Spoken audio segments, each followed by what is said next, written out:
Disgusting as hell, but it's kind of growing on me. Anyway, let's talk about video games. This is a tricky topic to cover since gaming is one of my biggest hobbies that I've been doing for as long as I can remember, so trying to cram everything in a couple of minutes is impossible.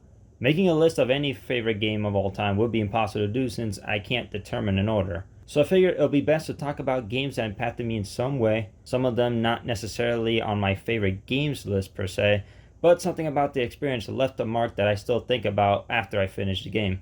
Plus, some of these games are hidden gems that I feel that could use some more attention, so why not? So the first game on the list, American McGee's Alice and its sequel, Alice Madness Returns. Two words sum up why I'm a fan of this series.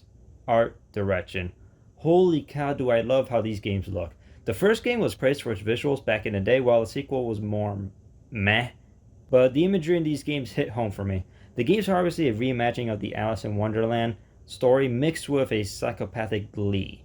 The dark twisted character designs along with the nightmare looking environments help create this feeling of unease and wonder at the same time. I also like the writing in the game. A lot of the dialogue has a almost poetic delivery to it, as in a lot of the characters don't say flat out the information, but allude to it instead to what they're trying to say. It's crazy how creative they got with the original story, and it's the first game that I knew I had to get the art book. I wish they made a remake of the first game, but since EA owns it, I'm afraid they would screw it up somehow.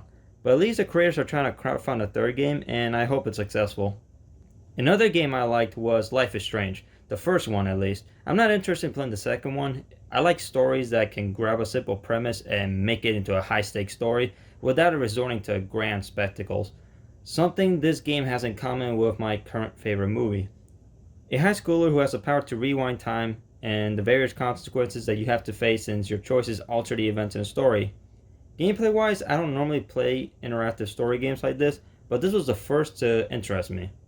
This game changed my thoughts on the genre and is the reason I played the Quantic Dream games to see if I can get a similar experience, but I think Life is Strange is still the best I played in the genre. Third game, Bloodborne. I honestly want to put the whole Soul series here because they are that good, but I'm singling out Bloodborne because, again, art direction. The Lovecraftian horror elements plus the look of the game world looks like a game that I would design. Don't get me wrong, I'm not saying I can, but I just love how this game looks. Yep, I got the art book for this game too. Plus the music is so catchy, something it shares with the Souls trilogy. In general, the Souls games have this feeling of dread and hopelessness that plays out throughout the games, both in its challenging gameplay and world building. A sharp contrast to the tone in games like The Witcher or Elder Scrolls. I'm still waiting for a Bloodborne 2. Another game is one that I actually played less than a year ago. The game is called The Longest Journey, and it's different from what I normally play. Old school point and click games aren't really my thing, but the story looked interesting. Damn, I'm glad I didn't miss it. This is easily one of the best stories I've experienced in the game. Yeah, the game mechanics may not have aged that well, at least to me since I don't normally play this genre, but the story beats out many games today. You are April Ryan, an aspiring art student whose life gets turned upside down when she discovers she has the power to shift between two realms. One realm, Stark, is a futuristic, cyberpunkish looking metropolis, while the other realm, Arcadia, is a world of magic, wizards, and other typical stuff you'll find in a fantasy book. Throw in a Chosen One storyline and a threat to both dimensions and you get a good premise. The backgrounds are beautifully painted and there are a varied amount of them. The character of April is also very well written. She really feels fleshed out compared to other heroines, and there is something very down to earth about her. The game also has excellent voice acting, which is impressive considering when the game came out. I have a lot of games I could talk about, but I'll save it for some other time.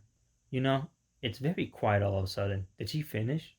Damn, she left the place spotless and managed to somehow leave without me noticing. Screw it, I'm glad it's over. Wait, what's this cold feeling? Oh, it can only mean one thing.